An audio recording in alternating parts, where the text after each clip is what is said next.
अगर डिस्मेनोरिया है या मेंसेस मुकम्मल ना हो। अच्छा, इसकी कॉजेज़ पे बात करेंगे तो सबसे पहली जो कॉज़ मेरे पास मौजूद है, ये जो मेरी ऑब्जर्वेशन में है, ये जो मेडिकल साइंस कहती है।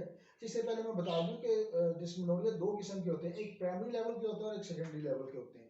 अच्छा, प्राइमरी लेवल में कोई ख़ास वजह नहीं होती, एक टेम्परेरी फेज़ होता है, लेकिन सेकेंडरी लेवल में बहुत सारी वजूहात होती हैं। उन वजूहात या कॉजेज़ की अपन बात करेंगे तो सबसे पहली जो वजह है वो